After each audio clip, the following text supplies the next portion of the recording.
Wedding ceremony officially start हो गई। Groom था डेमन गुवॉन, लेकिन सबसे ज़्यादा खुश बटलर और सेक्रेटरी थे। दोनों लिटरली कंपटीशन कर रहे थे कि कौन ज़्यादा ज़ोर से क्लैपिंग करेगा। दूसरी तरफ नो सुजिन फैमिली मेम्बर्स होने के बावजूद दोई को कर्स कर रही थी। इसी बीच दोई ने नो सुजिन के एल्डेस्ट सन को नोटिस किया। उसके फेस पर एक बहुत क्रीपी स्माइल थी, लेकिन वेडिंग चल रही थी इसलिए दोई ने ज़्यादा सोचा नहीं। तब एक गेस्ट ने शाउट किया, किस किस। पहले गुओन ने रिफ्यूज़ कर दिया, लेकिन दोई ने याद दिलाया कि उन्हें कॉन्ट्रैक्ट में लिखा है कि उन्हें परफेक्ट कपल की इमेज दिखानी होगी। तब गुओन ने दोई को फेस जेंटली होल्ड किया एंड स्लोली उसके पास आया। जैसे ही लिप्स टच होने वाले थे, उसने अपना थंब बीच में रख दिया। टेक्निकली किस नहीं हुई, लेकिन दोई का हार्ट बहुत फास्ट बीट करने लगा। वो बहुत एम्बेरस्ड फील करने लगी। ये सीन जूसू खून ने एक्सीडेंटली देख लिया जब वो पर्सनल फ़ोटो ले रहा था। उसने दोई से पूछा, क्या मैं बहुत बुरा इंसान हूँ? दोई ने कहा, तुम हमेशा मेरी फैमिली मेम्बर रहोगे जिसके ऊपर मैं रिलाई कर सकती हूँ। जब गुहॉन ने दोई और जूसू खून को खुशी खुशी बातें करते देखा, उसका मूड तुरंत ख़राब हो गया। वो सीधा दोई के पास गया एंड उससे पर्पसली कहा कि हनी चलो घर चलते हैं। फिर उसने टीज़ किया कि मुझे तुम्हें हनी बोलना चाहिए या वाइफ। ये क्लियरली अपनी टेरिटरी शो करने का तरीका था। उसने जूसू को उनको वार्निंग भी दी कि दूसरे की वाइफ को उस नज़र से मत देखो। वेडिंग के बाद न्यूलीवेड्स घर वापस आए। घर देखकर गुआन तुरंत दोई को प्रोटेक्ट करने लगा। उसे लगा कि असैसिन फिर से घर में घुस आया, लेकिन सच ये था कि घर मैसी इसीलिए था क्योंकि दोई वेडिंग प्रिपरेशन में बिजी थी और क्लीनिंग का टाइम नहीं मिला। ये सब देखने के बाद गुआन ने अपनी मैजिक यूज़ करके सारा घर ऑटोमेटिकली क्लीन कर दिया। ऑन दी अदर हैंड जूसू खून ने डिसाइड किया कि वो गिव अप नहीं करेगा। उसने गुआन के सन वुल्फ फंड की इन्वेस्टिगेशन स्टार्ट की और शॉकिंगली उसे पता चला कि ये कंपनी 1977 से एग्जिस्ट करती है। इसी बीच दोई को नोदो क्योंग का बिहेवियर याद आया। वुमेन की डेथ के बाद उसका अजीब सा एटीट्यूड और वेडिंग पर उसकी क्रीपी स्माइल। उसे स्ट्रांगली फील होने लगा कि शायद वही मास्टरमाइंड हो सकता है। शावर के बाद गुआन और दोई एक दूसरे को देखते रहे, लेकिन दोनों रैंडम बातें कर रहे थे जिसकी वजह से ऑकवर्ड साइलेंस क्रिएट हो गया। रात को अलग अलग रूम्स में होने के बाद भी दोनों को नींद नहीं आई। नेक्स्ट मॉर्निंग नॉइस से गुआन की नींद खुल गई।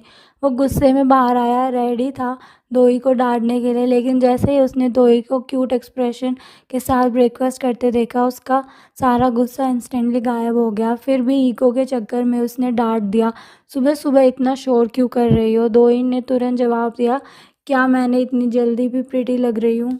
ये सुन के डेमन गुआन बिल्कुल स्पीचलेस हो गया। वीकेंड होने की वजह से दोई ने नोदे जून को इन्वेस्टिगेट करने का प्लान बनाया। उसने मिडिल एज वुमेन का डिस्गाइज लिया, लेकिन गुआन ने ये देखकर उसका मजाक बनाया। फिर सडनली दोनों टेलीपोर्ट होकर मेंस रेस्टरूम में पहुंच गए। तभी नोदे जोंग अंदर आया। वो कैजुअली बोल रहा था कि मैं अभी किसी को ऑलमोस्ट मार ही दिया था। कोच ने पूछा क्यों, तो उसने ऐसे बिहेव किया कि जैसे किसी को मारना कोई बड़ी बात ही नहीं। दोई और गुआन उसका पीछा करने लगे। उन्होंने नोटिस किया कि उसकी अलर्टनेस बहुत हाई है। पार्किंग लॉट में कार पार्क करने के बाद भी वो सबवे शिफ्ट हो गया, जैसे कुछ हाइड कर रहा हो। फिर अचानक दोई और गुआन फोटो बूथ में आ गए। दोई ने उसे कहा कि शायद तुम्हें क्लोज स्पेसेस ज़्यादा पसंद है, हर बार ऐसी वियर्ड जगह लेकर आ जाते हो। वहाँ उन्होंने देखा कि नोदेजोंग एक पब्लिक लॉकर ओपन कर रहा है। तभी लगा कि शायद उसने उन्हें नोटिस कर लिया है। वो धीरे धीरे उनकी तरफ आने लगा और उसी मोमेंट पर गुआन की मैजिक पावर सडनली काम करना बंद हो गई। टेलीपोर्ट करना इम्पॉसिबल हो गया। ऐसे क्रिटिकल मोमेंट पर गुआन ने सडनली दोई को फेस पकड़ा और उसे किस कर लिया। नोदेजोंग को लगा कि ये बस एक नॉर्मल कपल है, तो वो क्वाइटली वहाँ से चला गया। लेकिन किस के बाद दोनों के पास बोलने के लिए कुछ भी नहीं था। एटमॉस्फेयर बहुत ही ज़्यादा ऑकवर्ड हो गया। फिर भी इन्वेस्टिगेशन कंटिन्यू रही। दोई लॉकर चेक करने गई, लेकिन अंदर कुछ नहीं था। तभी पीछे से एक बैगर वुमेन अपीयर हुई। गुआन ने इमीडिएटली दोई का हाथ पकड़ा और उसे वहाँ से ले गया। बैगर वुमेन ने अजीब से बोला, ज़्यादा ज़ोर का हिट था पर ठीक हो जाएगा। गुआन ने सोचा वो बस कोई अनस्टेबल इंसान है, इसीलिए इग्नोर कर दिया। लेकिन जब वो सबवे से बाहर निकले, गुआन को थोड़ा अनईजी फील हुआ। उसने टेस्ट के लिए एक फ्लावर पर मैजिक यूज़ किया। फ्लावर ब्लूम हो गया। उसने सोचा सब नॉर्मल है, लेकिन उन्हें पता नहीं था कि जैसे ही वो वहाँ से गए, फ्लावर फिर से मुरझा गया। बाद में जब दो स्ट्रैटेजी डिस्कस कर रही थी, उसकी नज़र सडनली गुआन के लिप्स पर चली गई। उसको अभी वाला किस सीन याद आ गया एंड वो शर्मा गई। घर वापस आकर गुआन अपने मैजिक पावर इशू का रीज़न फाइंड करने लगा। उसे याद आया कि जिस दिन मार्क ट्रांसफ़र हुआ था उसी दिन से उसकी पावर्स अनस्टेबल हो गई है और उस दिन वो ऑलमोस्ट एक्सीडेंट से मर चुका था। इसीलिए उसने कंक्लूड किया कि प्रॉब्लम दो ही है। दोई को लगा कि वो ब्लेम कर रहा है तो वो गुस्से में बोली, अगर इतनी प्रॉब्लम है तो मत करो सब, क्या तुम्हें लगता है कि मैं हैप्पी हूँ? गोवन ने इम्पल्सिवली बोल दिया कि अगर तुम हैप्पी नहीं हो तो मैं कैसे हैप्पी हो सकता हूँ। ये बोलते ही वो खुद एम्बेरस्ड हो गया और टॉपिक चेंज करके निकल गया। दोई ने भी लाइन का मीनिंग समझा और शर्मा गई। दूसरी तरफ जो सुकून को एक पुराना न्यूज़पेपर मिला जिसमें युंग गुवॉन की फ़ोटो थी लास्ट सेंचुरी की। उधर गुवॉन अपना सामान न्यू हाउस में शिफ्ट कर रहा था। इतना ज़्यादा सामान था कि लिविंग रूम भर गया। दोई ने उसे बेडरूम में ले जाकर प्राइवेट बात की। उसने कहा कि ये घर हम दोनों का है, एक्स्ट्रा चीज़ें हटानी होगी, लेकिन दोनों किसी कंक्लूजन पर नहीं पहुंच पाए और एंड में सिचुएशन इतनी एक्सलेट हो गई कि दोई ने गुवॉन को लिटरली घर से बाहर निकाल दिया और अपनी ईगो की वजह से गुवॉन ने भी वापस आने का प्लान नहीं बनाया। तभी बटलर ने उसे बताया कि जिन ग्याग्योंग गायब हो गई है। जब से उसे पता चला कि गुवॉन शादी कर चुका है, बटलर ने रिक्वेस्ट किया कि गुवॉन उसे ढूंढने में हेल्प करे।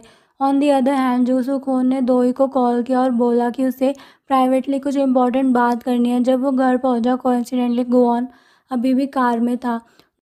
जो सू खून ने इनडायरेक्टली दोई को क्वेश्चन किया कि शादी से पहले तुम गुवॉन के बारे में कितना जानती थी। दोई ने कैजुअली बोला, कुछ खास नहीं, इतना डीप भी नहीं। तब जो सुकून ने अपनी पॉकेट से एक पुरानी पीली पड़ी फ़ोटो निकाली। ये फ़ोटो 1977 की थी, सुंगवा फाउंडेशन की, और उसमें यंग गुऑन क्लियरली दिख रहा था। दोई समझ गई कि जो सुकून को सच का हिंट मिल गया है, लेकिन उसने कामली सिचुएशन हैंडल की और बोला कि ये मेरे हस्बैंड के ग्रैंडफादर है, सोंगवा फाउंडेशन के फॉर्मर चेयरमैन। फिर उसने जोक मारा कि वैसे जेनेटिक्स का पावर कमाल का होता है। इस बात से जूसुकून ने टेम्परेरी डाउट साइड पर रख दिया।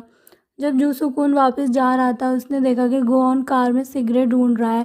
वो उसे लॉन पर ले गया और ड्रिंक के लिए इनवाइट किया। वहाँ जूसुकून ने सीधा कन्फर्मेशन की, तुम और दोई के बीच बहुत सीक्रेट्स है जो मुझे नहीं पता। उसने क्लियरली बोला कि उसे लगता है कि गोन इंसान ही नहीं है। उसे ये सब सस्पिशियस भी लगा और थोड़ा इरिटेट भी। इसलिए उसने डिसाइड किया कि मैं तुम पर नज़र रखूँगा, अगर तुमने दोई को हर्ट किया तो मैं छोड़ूंगा नहीं। गुओन ने कैजुअली पूछा, तो तुम क्या करोगे? जूसुकून ने बोला, मैं तुम्हारा सीक्रेट सबके सामने एक्सपोज कर दूंगा। गुओन ने बस सोचा, एक और अनोइंग फ़ैन मिल गया। कंपनी वापस आके गुओन ने बटलर को अपने अनस्टेबल पावर्स के बारे में बताया। बटलर ने गेस किया कि शायद तुम्हारी पावर्स का लॉस तुम्हारे ह्यूमन बनने के प्रोसेस से रिलेटेड है। जितना ज़्यादा टाइम मार्क दूर रहेगा उतनी ही तुम्हारी ह्यूमन मेमोरीज वापस आएंगी। गुओन ने रियलाइज़ किया कि ये बात सही लग रही है। उसने नोटिस किया कि रिसेंटली वो स्ट्रेंज बिहेव कर रहा है, उसके अंदर एक्स्ट्रा इमोशंस आ रहा है। उसने कंक्लूड किया, जब मार्क वापस मिलेगा मेरी पावर्स और इमोशन दोनों नॉर्मल हो जाएंगे। शादी का सिर्फ एक दिन बाद गुओन रात को चुपके से घर वापस आया। दो ही ने उसे पकड़ लिया और गुओन ने अकड़ली बोला, मुझे रिचार्ज करना है। इधर असैसिन सुंगवा फाउंडेशन ऑफिस में घुस गया। उसने टेबल पर लिसनिंग डिवाइस लगाया और टारगेट किया डेमन इंस्ट्रक्शन मैनुअल को। उधर गुओन का रिचार्ज एक्चुअली सिर्फ दो ही का रिस्ट पकड़ना था। वो डर रहा था कि अगर मार्क ज़्यादा टाइम तक दूर रहेगा तो वो परमानेंटली ह्यूमन बन जाएगा। दो ही सोच रही थी कि पावर का मिसयूज़ नहीं होना चाहिए, लेकिन वो अपनी बात प्रॉपर्ली बोल नहीं पाए। गुओन थोड़ा ऑकवर्ड फील करने लगा और बोला, चलो अब सो जाओ। दो ही ने कहा, ऐसे हाथ पकड़ के कैसे सो सकते हैं। नेक्स्ट मॉर्निंग गुओन पहले उठ गया। उसने दोई को देखा और सरप्राइज हुआ जब दोई ने आंखें बंद होते हुए भी उसकी तरफ टर्न लिया। उस मोमेंट गुओन को फील हुआ कि उसके अंदर इमोशंस डेवलप हो रहे हैं। जब वो उसे देख रहा था दोई भी उठ गई। दोनों एक दूसरे को देखकर इतना नर्वस हो गए कि सांस तक रुक गई। तभी सेक्रेटरी शिन का कॉल आया। शॉकिंगली ऑनलाइन रूमर स्प्रेड हो गए थे, जू चुन सुक की डेथ और विल चेंज सेम दिन हुआ। लोग सस्पेक्ट कर रहे थे कि दोई ने प्रॉपर्टी के लिए अपनी फोस्टर मदर को हार्म किया है। न्यूज़ हर जगह वायरल हो गई और मीडिया भी आर्टिकल्स लिखने लग गई। कंपनी के एम्प्लॉयज़ गॉसिप कर रहे थे कि ये सब नू सुकमिन और नू सुजीन का प्लान है। उनका गोल था दोई के ग्रुप का फेस बनने से रोकना। जो सुखोन ने सजेस्ट किया, मैं डायरेक्टर्स को कन्विंस करता हूँ, लेकिन गुओन ने कहा बेटर होगा हम डायरेक्ट रूमर का सोर्स पकड़े। जैसे ही जो सुकून गया, दोई ने गुओन से कहा कि उसे कहीं ले चले। नेक्स्ट मोमेंट दोनों ऑफिस में टेलीपोर्ट हो गए। सेक्रेटरी शिन और जो सुकून दोनों शॉक में रह गए। दोई सीधा नुक सुकमीन के पास पहुंच गए। उसने बोला कि मुझे तुम्हारी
ये ग्रीन मैनुअल डेमंस का ओरिजिन है। पावर्स और उनकी लिमिटेशन सब एक्सप्लेन करता है, लेकिन उन्हें नहीं पता था कि पूरी बात असैसिन सीक्रेटली सुन रहा था।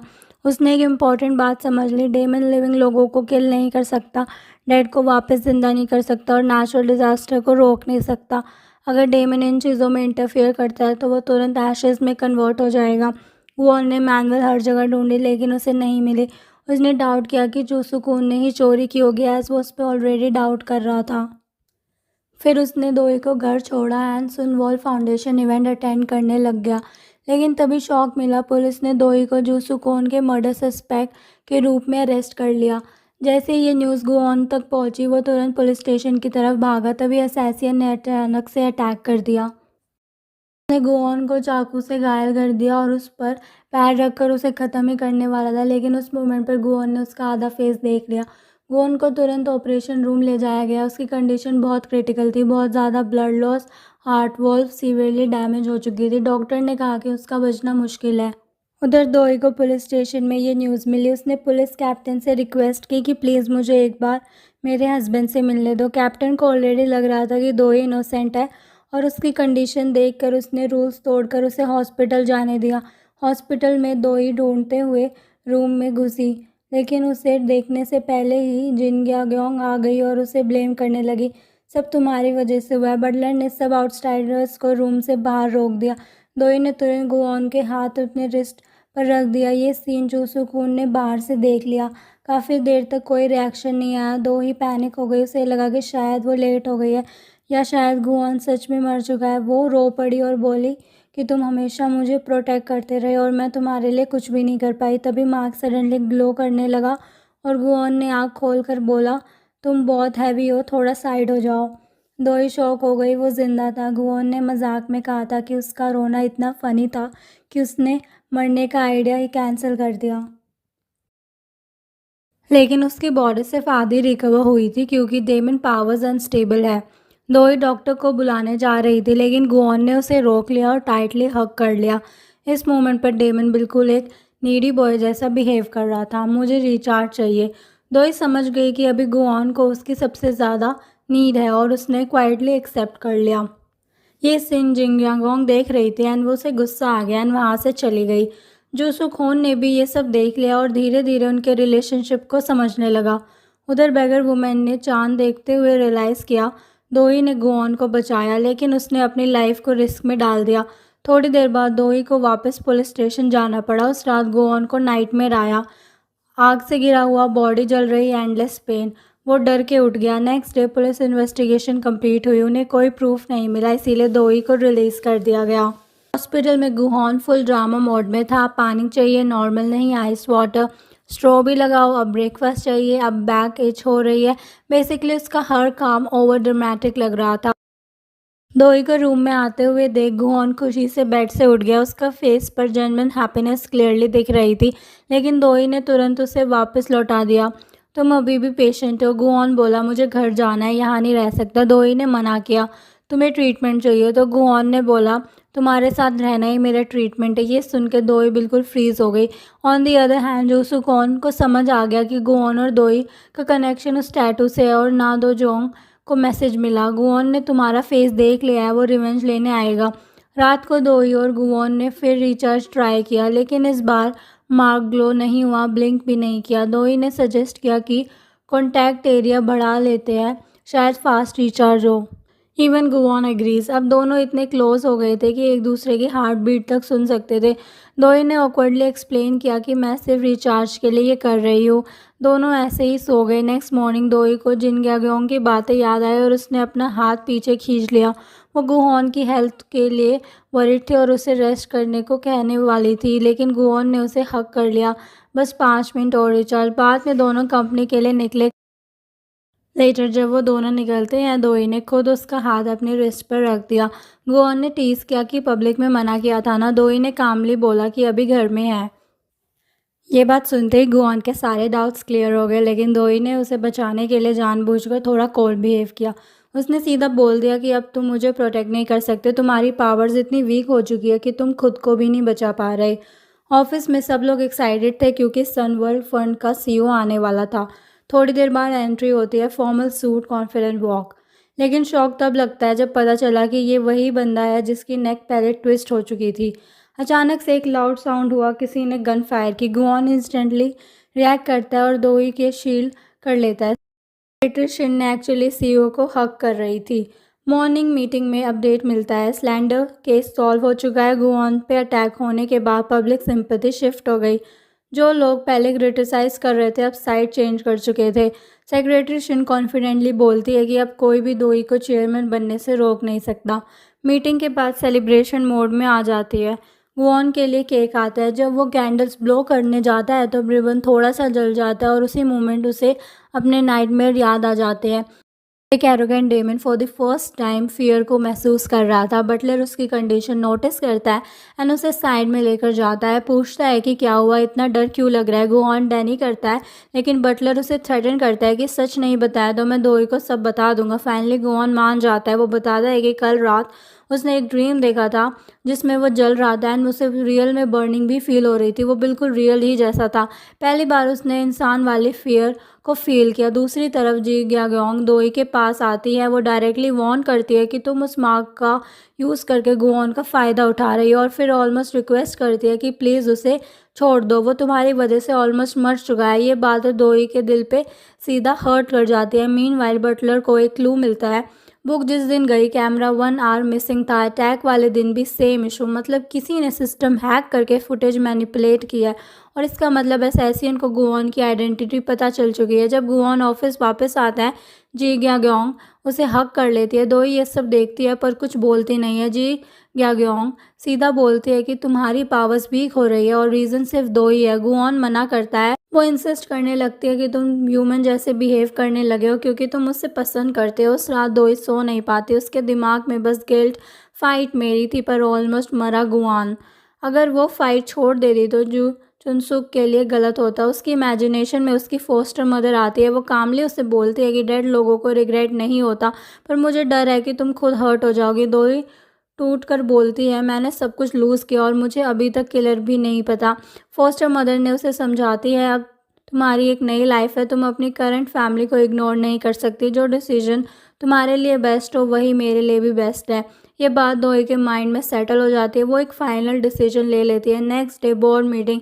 सब वेट कर रहे होते हैं लेकिन जू सुखोन अभी तक नहीं आती और तब दोई अनाउंस करती है कि मैं चेयरमैन रेस से विड्रॉ कर रही हूँ। मतलब सीधा पोजीशन नू सुकमीन को मिल गई। वो कामली बोलती है कि मैंने पास्ट को छोड़ रही हूँ और अपनी इनहेरिटेंस भी। ये फाइट यही ख़त्म होनी चाहिए। नो दो जोंग गुस्से में बाहर आ जाता है पर नो सुकमीन खुश होता है। Finally sensible decision. सबके जाने के बाद गुओन सीधा दोई का हाथ पकड़ लेता है। ये क्या था, तुमने ऐसा क्यों किया। दोई झूठ बोलते हैं कि मैं थक चुकी हूँ, ये सब पावर गेम फियर मुझे नहीं चाहिए, मुझे नॉर्मल लाइफ चाहिए जैसे पहले थी। गुओन समझ जाता है ये सच नहीं है। दोई उसका हाथ छोड़ देती है और वो वर्ड्स बोल देती है जो उसके दिल के अगेंस्ट थे। गुओन वही बैठ जाता है कम्प्लीटली ब्रोकन। रात को वो अकेला बैठकर सब सोचता है। उसे याद आता है कि कल रात दोई ने जो सुखोन को क्या बोला था, अगर मैं सब छोड़ दूँ तो शायद सब ठीक हो जाएगा। जो सुखोन ने पूछा था, ये सब गुआन के लिए कर रही हो ना? दोई ने बस इतना बोला, मैं किसी और को लूज़ नहीं कर सकती। ये सब सुनने के बाद गुआन सीधा जो सुखोन के पास जाता है और सच सुन के उसे शौक लगता है कि ये सब तुम्हारे लिए था। विदाउट वेस्टिंग टाइम गुआन घर वापस दौड़ता है, पर दोई वहाँ नहीं होती। उसका फ़ोन टेबल पर पड़ा होता है। वो तुरंत फ्लावर गार्डन की तरफ भागता है और ज़ोर से चिल्लाता है, दोई, तुम मेरे लिए सब छोड़ रही हो तो फिर हिम्मत भी रखो, जो सही डिसीजन हो वो लो, मेरे लिए भी सही होगा। और उस मोमेंट पर अपनी बात को बिल्कुल क्लियर रखते हैं। उसने डायरेक्ट कहा कि मेरे पेरेंट्स चले गए, मेरी फॉस्टर मदर भी, जिससे भी मैंने प्यार किया, सब मुझे छोड़कर चले गए। और फिर धीरे से बोला, एंड में तुम भी मेरे लिए मर जाओगे। गुओन ने बिना हेजिटेट किए बस इतना कहा कि मैं ठीक हूँ, और नेक्स्ट सेकेंड वो आगे बढ़ा और दोई को किस कर लिया। ये सीन इतना ज़्यादा इमोशनल था कि पहली बार गुओन ने अपनी फीलिंग्स एक्सेप्ट की, चाहे उसका प्यार उसके एक नॉर्मल इंसान बना दे, फिर भी दोई उसकी वो किस्मत थी जिसे वो इग्नोर नहीं कर सकता था। And the next moment mark glow करने लगा। हवा में गिरते हुए पानी के ड्रॉप्स भी सडनली फ्रीज हो गए। गुओन की पावर्स वापस आ चुकी थी। दोई खुशी से सीधा उसकी बाहों में आ गई। नेक्स्ट मॉर्निंग गुआन उसे कैजुअली बोलता है to go for a breakfast. Though he was shock कि डेमंस भी ब्रेकफास्ट करते हैं। गुआन खुद कंफ्यूज था, मुझे भी नहीं पता, शायद मैं धीरे धीरे ह्यूमन बन रहा हूँ। दोनों उसी रेस्टोरेंट में जाते हैं जहाँ वो पहली बार मिले थे। अब गुआन को धीरे धीरे नॉर्मल नॉइजी ह्यूमन लाइफ पसंद आने लगी थी। तभी पीछे से एक फेमिलियर आवाज़ आती थी, वही अनोइंग प्रोस्टिक्यूटर। वो अपनी डेट के सामने ब्रैग कर रहा होता है, एक बार एक रिच शेबल गर्ल मुझ पे फिदा हो गई थी, मुझे फोर्स कर रही थी शादी के लिए, पर मैंने रिफ्यूज़ कर दिया। गुआन का पेशेंस ख़त्म, उसे ये सब बिल्कुल पसंद नहीं आता। जैसे ही प्रोस्टिक्यूटर दोई को देखता है वो सीधा वहाँ से भाग जाता है, लेकिन गुआन उसे छोड़ने वाला नहीं था। वो डिसाइड करता है कि इसको लेसन सिखाना पड़ेगा, पर दोई उसे रोक देती है। शादी का आइडिया मेरा था, उसका नहीं। फिर वो कैजुअली याद दिलाती है कि आज कंपनी एनिवर्सरी है, पर हम चाहे तो स्किप कर सकते हैं। दोनों पार्क में एक बेंच पर बैठ जाते हैं और एक साथ साय करते हैं। काम नहीं करना कितना अच्छा है। जॉन वॉज क्यूरियस, लोग जब प्यार में होते हैं तो क्या करते हैं? दो ही सोचती है कि बस खाना घूमना सिंपल चीज़ है। गुआन थोड़ा डिसअपॉइंटेड था, इतना नॉर्मल। फिर स्माइल करके पूछता है कि तुम्हारे साथ भी ऐसा ही फील होता है? तब उसकी नज़र पड़ती है एक कपल पर जो टैंडम साइकिल चला रहे होता है। कपल ये वर्ड सुनते ही वो एक्साइटेड हो जाती है। वो तुरंत बोलती है कि चलो ये ट्राई करते हैं, और फिर दोनों साइकिल चलाते रहते हैं राउंड आफ्टर राउंड। उनका फेसेस पर सिर्फ जेन्युइन हैप्पीनेस होती है। फिर गोन को एक और आइडिया आता है कि टैंडम डग बोट ये भी ट्राई करते हैं। बेसिकली जो भी कपल एक्टिविटी है वो सब दोई के साथ एक्सपीरियंस करना चाहता है। और सबसे क्यूट बात, दोई उसे चाइल्डिश नहीं समझती बल्कि उसके साथ इंजॉय करती है। फाइनली दोनों थक जाते हैं और रिवर के पास बैठकर सनसेट देखते हैं। गोन क्वाइटली बोलता है कि लोग नॉर्मल होते हैं पर उनमें भी एक क्यूट साइड होती है। तभी पीछे से एक लड़की अपने बॉयफ्रेंड को बुलाती है, हनी। गोन तुरंत रिएक्ट करता है कि मुझे भी ऐसे बुलाओ। दोई का एक्सप्रेशन बिल्कुल अनॉयड था। गोन फिर भी बोलता है कि ठीक है, हस्बैंड बुला लो। दोई, तुम पागल हो क्या? गोन सीरियस होकर कि मैं तुम्हारा हस्बैंड ही हूँ। दोई इग्नोर करते हैं और गोवन थोड़ा सा इरिटेट हो जाता है। उन्हें बिल्कुल आइडिया नहीं होता कि कोई उनकी फ़ोटो सीक्रेटली ले रहा है। शाम को जब दोनों स्टेयर से नीचे आ रहे होते हैं तभी पीछे से एक अजीब सी असैसियन वाली म्यूज़िक वाइब सुनाई देती है, और जैसे जैसे वो साउंड करीब आती है दोई का दिमाग तुरंत उस रात वाले इंसिडेंट पर चला गया। उसकी बॉडी इंस्टिंक्टिवली टेंस हो गई, लेकिन नेक्स्ट सेकेंड पता चलता है कि वो बस नेबर का फ़ोन रिंगटोन था। गुआन समझ गया था कि वो इंसिडेंट दोई पर कितना हैवी इम्पैक्ट डाल चुका है। घर आते ही उसने बिना कुछ कहे वही सॉन्ग प्ले किया और हाथ बढ़ाकर बोला, डांस करे। ये डांस था बारेक स्टाइल। इसमें सबसे इम्पॉर्टेंट चीज़ होती है कि अपने पार्टनर पर पूरा ट्रस्ट करना। दोई पहले हेजिटेट थी पर धीरे धीरे उसके स्टेप स्मूथ होने लगे। गुआन हल्का सा स्माइल करता है, अब ये हमारा थीम सॉन्ग होगा। दोई कुछ नहीं बोलती, बस आगे बढ़कर अपनी सांस उसके चेस्ट पर रख देती है। लेकिन उन्हें पता नहीं था कि उनकी कोई सीक्रेटली अब्जॉर्व कर रहा था। वो थी नौसुजीन। पूरा दिन वो बस उन दोनों को फॉलो करती पर उसकी कोई सॉलिड प्रूफ नहीं मिला। ऊपर से उसे खुद इतनी दिक्कत उठानी पड़ी कि उसका पेशेंस ऑलमोस्ट ख़त्म हो गया। On the other hand Guan फिर से ट्राई करता है दोई को कन्विंस करने का, तुम इनहेरिटेंस क्यों छोड़ रही हो? मैं कल्प्रिट को एक्सपोज कर सकता हूँ। लेकिन दोई मना कर देती है। उसका मतलब होगा सब कुछ फिर से शुरू करना। मैं वापस उस साइकिल में नहीं जाना चाहती। Guan was very confuse. जो डिसीजन उसके लिए सही है वही दोई के लिए भी सही कैसे हो गया? फिर वो सीरियस होकर पूछता है कि तुमने जाना नहीं है कौन है वो।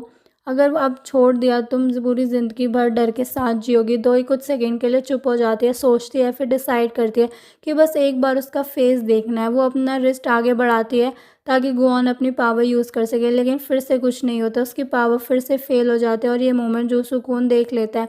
बाद में वो दोई से प्राइवेटली पूछता है, सच बताओ रिग्रेट हो रहा है सब छोड़कर? दोई बिना सोचे जवाब देती है, बिल्कुल नहीं। Meanwhile Guan already police station पहुंच चुका होता है। वो अपनी मेमोरी के बेसिस पर किलर का फेस स्केच करवाता है। रात को दोई डिसाइड करती है कि चलो थोड़ा नॉर्मल लाइफ सेलिब्रेट करते हैं। वो सेक्रेटरी शिन को ड्रिंक के लिए बुला लेती है और फिर एक अनएक्सपेक्टेड मोमेंट होती है। दोई कॉल करती है, हस्बैंड तुम कहाँ हो? पहली बार उसने उसे हस्बैंड कहा। गुआन तुरंत वहाँ पहुँच जाता है और सीन देखकर शॉक। दोई अचानक से रो पड़ती है, गिल्ट फील करती है सेक्रेटरी शिन को ओवर वर्क कराने के लिए, एंड फिर दोनों बिना किसी रीज़न के हंसने लगती है। वॉन बस खड़ा रहता है कम्प्लीटली कंफ्यूज। फिर बटलर आके सिचुएशन को संभालता है। दोई गुआन को बोलते हैं कि मुझे कैरी करो और वो उसे उठा के घर ले जाता है। दोई बार बार बोलती है कि आज मैंने फाइनली फ्री हूँ, पर साथ ही में गिल्ट भी फील करती है for mother. Her bar husband बोल के उसे एक और राउंड चलने बोलती है। गुआन सॉफ्टली रिप्लाई करता है ठीक है। रात को जब वो सो रही होती है, गुआन उसे क्वाइटली देखता है एंड एडमायर करता है उसकी सिंसियरिटी। मीनवाइल ट्रूथ रिवील होता है, रियल मास्टरमाइंड नू सुकमीन। उसी ने अपनी माँ को मारा, पेन किलर को एलर्जी मेडिसिन से रिप्लेस करके, और अब डेमन मैनुअल भी उसके पास है। पुलिस जब असैसिन को पकड़ने जाती है तो वो ऑलरेडी डेड होता है। हाउस जला हुआ होता है। क्लियर है कि मास्टरमाइंड ने उसे एलिमिनेट कर दिया। गोवन रियलाइज़ करता है कि उसकी पावर्स एक्चुअली ख़त्म हो रही है। वो बैगर वूमेन के पास जाता है और ट्रुथ सुनकर शॉक हो जाता है। वो कम्प्लीटली ह्यूमन बन रहा है। पावर्स वापस तभी आएंगे जब दोई मर जाए। फुल मून तक डिसीजन लेना होगा वरना खुद वैनिश हो जाएगा। पर गोवन डिसाइड करता है कि रूल्स तोड़ने हैं। वो गॉड को चैलेंज देता है, दोनों सरवाइव करेंगे। घर लौटने पर दोई उसके लिए केक बनाती है which is a bit salty. वो उसे हक करता है पर ट्रुथ नहीं बताता।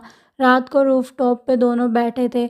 वॉन पूछता है कि अगर कल दुनिया ख़त्म हो जाए तो दोई बोलते कि मैं तुम्हारे साथ घर पे रहना चाहती हूँ बस, और दुनिया ट्रैवल करना, पर सब तुम्हारे साथ। दोई सो जाते हैं और गुआन फाइनली कन्फेस करता है कि मुझे सबसे ज़्यादा डर है तुम्हें खो देने का। सुबह होने से पहले वो क्वाइटली चला जाता है, पर जाते टाइम दोई नींद में उसका हाथ पकड़ लेती है और गुआन फुल मून की तरफ देखते हुए अपनी फाइनल फाइट के लिए रेडी हो जाता है। वो गॉड के पास फिर से जाता है एंड उनसे बोलता है कि वो रूल्स तोड़ेगा और दोनों को जीने के लिए बचाएगा। गॉड के पास डाइस होते हैं एंड उस पर हंसता है। गुआन रूल्स तोड़ेगा वो से बोलने के बाद वो डाइस को टेबल पर फेंक देता है और वहाँ से चला जाता है। जब गॉड उसका क्लोजर लुक देता है तो वो देखता है कि जो नंबर टेबल पे है वो नंबर 2 है। एंड उसके बाद गुआन वापस ऑफिस में आ जाता है एंड बटलर से पूछता है कि अभी टाइम क्या हुआ है, और दोई हैंड रिवर में है। द बटलर रिमेंबर कि अब रात के मिडनाइट हो चुकी है, और ये सब जानने के बाद गुआन उसे बोलता है कि अगर वो वापस नहीं आता तो बटलर उसकी सारी पोजीशन ले लें एंड सारी उसकी बिलोंगिंग्स बेच ले। गुआन दोई को बताता है कि आज फुल मून की रात है, वही दिन जब मार्क ट्रांसफ़र हुआ था, और आज ही वो वापस आ सकता है। दोई इंस्टेंटली एक्साइटेड हो जाते हैं। उसने हनीमून प्लान करने की बात कर दी, पर दूसरी तरफ बटलर को जब पता चलता है कि गुआन शायद डिसअपेयर हो सकता है, वो अंदर से टूट गया। तभी जिन ग्योंग ने ये सब देख लिया और उसे डाउट होने लगा। उधर गुआन पुलिस स्टेशन गया। सबसे पहले उसने क्लियर किया कि उसने असैसिन को नहीं मारा। फिर उसने एक इम्पोर्टेंट बात समझी, डैगर जो असैसिन की बॉडी में था वो वार्निंग उसके लिए नहीं दोई के लिए थी, इसलिए वो पुलिस से हेल्प मांगता है, प्लीज़ उसकी प्रोटेक्शन इंश्योर करो। मीनवाइल जिन ग्योंग सीधा दोई के पास आती है। वो बोलती है कि अगर आज मार्क गुआन को वापस नहीं मिला तो वो मर जाएगा, और अगर तुम मर गई तो मार्क उसको मिल जाएगा। ये बोल के वो दोई के हाथ में पॉइजन की बोतल दे देते हैं और लिटरली उसे बैक करते हैं कि प्लीज़ उसे बचा लो। तब गुआन आ जाता है और दोई बस एक ही सवाल पूछती है कि क्या ये सब सच है। गुआन चुप रहता है, उसका हाथ पकड़ के वहाँ से ले जाता है। पीछे से जिन ग्योंग चिल्लाते हैं, तुम्हारे लिए सिर्फ एक ही काम है, उसके लिए मर जाना। गुआन गुस्से में उसे रोकता है, लिमिट क्रॉस मत करो। दोई का माइंड कम्प्लीटली मैस हो चुका था। वो अकेले ड्राइव करते हुए गुआन की कल रात वाली बातें याद करती थी, जब क्लियरली एक फेयरवेल जैसी लग रही थी। वो बटलर को कॉल करती है, सच कंफर्म करते हैं, और जब ट्रुथ पता चलता है उसका दिल टूट जाता है। वो रिवर के पास रुकती है और उनकी फ़र्स्ट मीटिंग याद करती है। फिर डिसाइड करती है चाहे 100 बार कूदना पड़े या 1000 बार, मार्क उसको वापस देना ही है। जैसे ही वो जंप करने वाली होती है, गुवोन पीछे से उसे आकर टाइट हग कर लेता है। दोनों एक दूसरे के लिए मरने को रेडी थे, पर एक दूसरे को खोना नहीं चाहते थे। दूसरी तरफ जो सुकून ऑलरेडी टेंशन में था, जिन ग्याग्योंग उसका फेयर यूज़ करती है और बोलती है कि जो भी गुवोन से मिलता है उसका एंड अच्छा नहीं होता, ये तो वो मिज़रेबल लाइफ जीता है या अपनी सोल बेच देता है। और फिर वो बोलती है कि आज लास्ट चांस है उन्हें रोकने का। गुवोन दोई को बीच ले जाता है। सुबह से रात तक दोनों साथ टाइम स्पेंड करते हैं, मार्क को वापस लेने का ट्राई करते हुए। पर बीच में कार का फ्यूल ख़त्म हो जाता है। दोनों एक नियर बाय गैस स्टेशन जाते हैं। दोई के पास एक पोस्ट कार्ड लेने जाती है। आज का दिन स्पेशल है। उसे पता नहीं होता कि उसे कोई फॉलो कर रहा है। वो होता है नू दो क्योंग। उसके पास 2 फ़ोन्स होता है और वो अपने फादर नू सुकमीन के कॉन्टैक्ट में होता है। उसे सब पता है, इंक्लूडिंग असैसिन का मर्डर। फ्लैशबैक में दिखाते हैं कि नू सुकमीन अपने बेटे को पनिश करता है और उसकी माँ हेडफोन्स पहनकर इग्नोर करती है। क्लियर है, घर में अब्यूज़ नॉर्मल है। नुसुक मीन बोलता है कि अपनी यूज़फुलनेस प्रूव करो और नोदोग्योंग अपना सारा गुस्सा दोई पर निकालने का डिसाइड करता है। तभी जो सुकून का कॉल आता है, गुवोन से दूर रहो, वो डेंजरस है। मैं उसकी रियलिटी जानता हूँ। उसे लगता है कि डेमन लोगों को हार्म करता है अपने लिए। और दूसरे मोमेंट पर नोदोग्योंग कार स्टार्ट करता है और सीधा दोई की तरफ स्पीड से दौड़ता है। मैसिव एक्सप्लोजन हो जाता है। गैस स्टेशन में आग लग जाती है।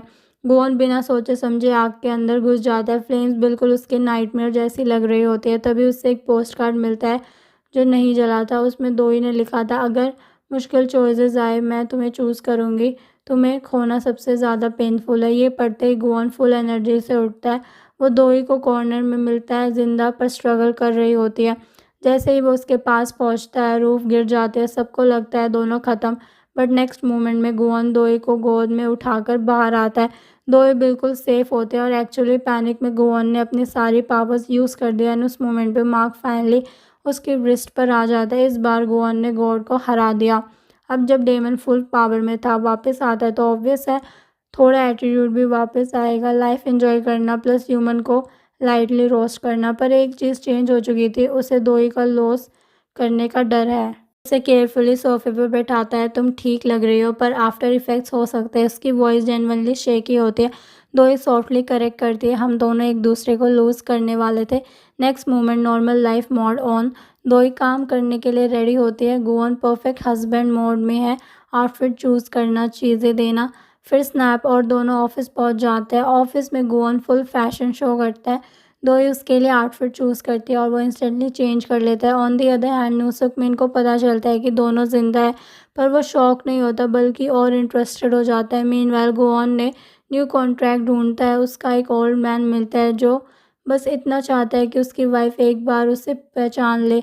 वाइफ को डिमेंशिया है और वो उसे रिकॉग्नाइज नहीं करती। गुवोन ऑफर देता है कि मैं तुम्हारे विश फुलफिल कर सकता हूँ, पर 10 साल बाद तुम्हें सोल देनी पड़ेगी। और तभी ओल्ड वुमेन आवाज़ लगाती है, सुनिए। पर वो अपने हस्बैंड को पहचान ही नहीं पाती। गुवोन को समझ नहीं आता कि कोई कैसे इतना डम्ब हो सकता है कि सिर्फ अपनी लाइफ की 10 मिनट के लिए ज़िंदगी के 10 साल दे दे। थोड़ी देर बाद वो उदास होकर कंपनी वापस आ जाता है। दोई ने उसका मूड नोटिस किया एंड सीधा बोलती है कि चलो असली मर्डर को पकड़ते हैं। उसका डाउट क्लियर था कि किसी ने तो उनकी लोकेशन लीक की थी। उस दिन उनका रूट सिर्फ कुछ लोगों को पता था, जो सुकून, जिन ग्याग्योंग, बटलर एंड सेक्रेटरी शिन। और कॉन्सिडेंस देखो, उन्हें सेक्रेटरी शिन का बिहेवियर थोड़ा स्ट्रेंज लगता है, तो कब डिसाइड करते हैं टू फॉलो हो। रात को दोनों क्वाइटली उसका पीछा करते हैं। वो सीधा रिवर बैंक जाती है और वहाँ एक अजीब सा आदमी मिलता है, हाथ में बड़ा सा बॉक्स लेकर। गुवोन तुरंत कंक्लूड करता है कि ये डेफिनेटली ब्राइब का सीन है। वो बोलता है कि पैसों के लिए लोग कुछ भी कर सकते हैं, इसीलिए दोनों चुपके से पास जाते हैं, एविडेंस कलेक्ट करते हैं। पर on the next moment scene completely unexpected turn लेता है। सेक्रेटरी शिन उस आदमी को पैशनेटली किस कर देती है। दो ही पैनिक में शटर दबा देती है। फिर ट्रूथ रिवील होता है कि उस दिन जब बटलर ने एक ड्रंक सेक्रेटरी शिन को घर छोड़ा था, उसने अपनी शर्ट से उसका नोज ब्लेड क्लीन किया था और उसी मोमेंट पर सेक्रेटरी शिन ने उसे अपना परफेक्ट मैन मान लिया था। अब दोनों सेक्रेटरी एक पैशनेट लव स्टोरी जी रहे हैं। तो सेक्रेटरी शिन पे डाउट खत्म। दोनों घर वापस आते हैं और शायद बटलर की लव स्टोरी से इंस्पायर्ड होकर ये शायद अपने फीलिंग्स फाइनली समझ के गुवोन अनएक्सपेक्टेडली दोई को प्रपोज कर देता है। उस रात गुवोन एक स्ट्रेंज ड्रीम देखता है। वो अपने ह्यूमन पास्ट की एक औरत को देखता है और कंफ्यूज हो जाता है ये कौन थी। नेक्स्ट डे ड्रामा वापस स्टार्ट। नोसुक मीन आता है और उसी यूजुअल तरह से ट्रबल क्रिएट करता है। इस बार गुवोन सीधा अपनी वाइफ के सामने स्टैंड लेता है। नूसिक मिन सार्केस्टिकली बोलता है कि इतनी देर से शादी हुई है, अभी तक तुम लोग डिसाइड नहीं कर पाए कि एक दूसरे को क्या बुलाना है। और फिर वो डेलिबरेटली गुआन की रिस्ट तरफ देखता है। मार्क वापस आ चुका था। उसके बाद दो इस फ़ोटो को देखती है जो वो लाया था और उसने अपना चाइल्डहुड याद आ जाता है। एक बार उसने जोसुकोन को वही फ़ोटो देखते हुए पकड़ा था, पर जैसे ही उन्हें पता चला कि कोई आ गया है, उन्होंने इमीडिएटली उसे हाइड कर दिया। रियलिटी में वापस आके दोई गुआन को अपने पेरेंट्स के बारे में बताती है और फिर एक गिल्ट शेयर करती थी। अगर मैंने उन्हें इतना फोर्स नहीं किया होता बर्थडे सेलिब्रेट करने के लिए, तो शायद आज वो ज़िंदा होते। उसकी वॉइस हैवी हो जाती है। जब भी किसी अपने के साथ कुछ बुरा होता है, हम ऑटोमेटिकली खुद को ब्लेम करते हैं और फिर वो सॉफ्टली ऐड करते हैं कि मुझे पता है ये लॉजिकल नहीं है। यहीं पर सीन इमोशनल पोज होता है, गिल्ट, पास्ट ट्रॉमा और हीलिंग का मोमेंट। दोई कितने भी चाहे स्ट्रॉन्ग बने, लेकिन अंदर ही अंदर वो ये सोचना बंद नहीं कर पा रही थी।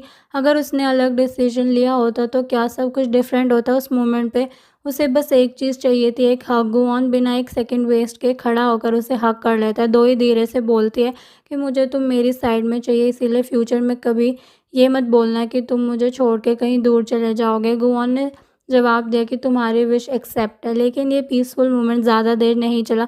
थोड़ी देर बाद जो सुकून कंपनी आता है, उसे अब तक ये बिलीव नहीं हो रहा था कि डेमन जैसा कुछ एग्जिस्ट भी करता है। उसका कन्फ्यूजन और भी बढ़ गया था। दोई ने तो इनहेरिटेंस छोड़ दिया था, फिर भी कोई उसे क्यों मारना चाहता है।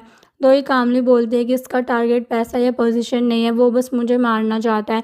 उसे याद आता है कि रिसेंटली नूसुकमिन ने उसकी कंपनी का स्पॉन्सर करने की बात की थी, जो काफ़ी सस्पिशियस लग रहा था। जो सुकून डिसाइड करता है कि वो पर्सनली नूसुकमिन को चेक करेगा। डिनर पे वो नूसुकमिन के घर जाता है। सब नॉर्मल लग रहा होता है, लेकिन एक चीज़ मिसिंग थी। नोदेजोंग कहीं नहीं दिख रहा था।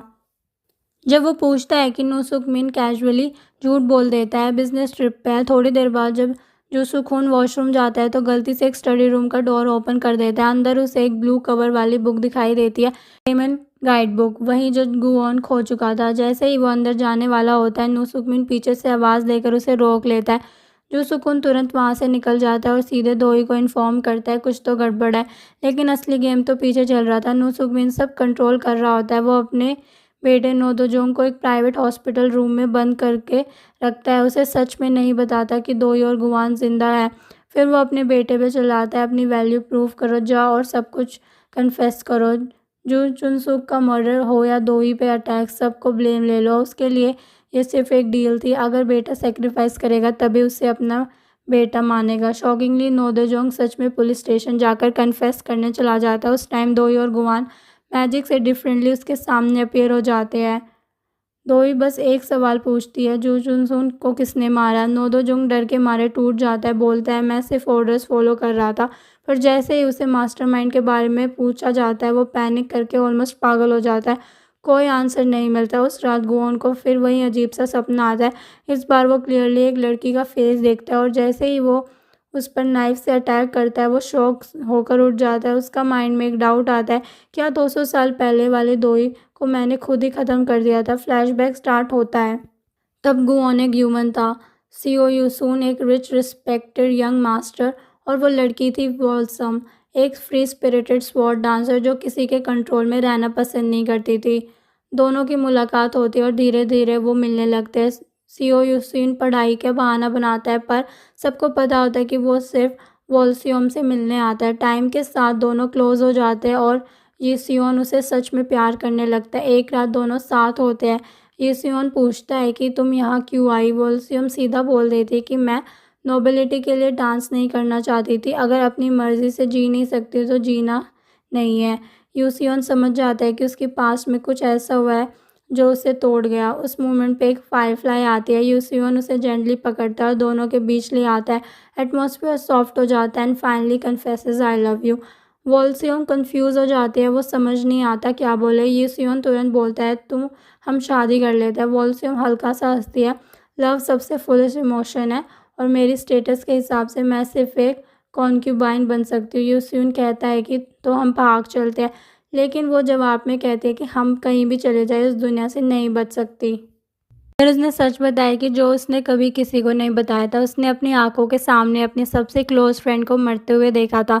उसकी फ्रेंड एक ऑफिशियल के बेटे से प्यार करती थी, लेकिन रियलिटी ने उनके सपनों को तोड़ दिया। तब से वॉल्सियम बिलीफ क्लियर था, प्यार लोगों को बचाता नहीं बल्कि उन्हें वीक बना देता है। ये कहकर वो वहाँ से चली जाती है, पर सियो यू सोन उसे रोक लेता है। वो कहता है कि प्यार लोगों को बचा सकता है, अगर तुम गिर रही हो तो मैं तुम्हारे साथ गिरने के लिए रेडी हूँ।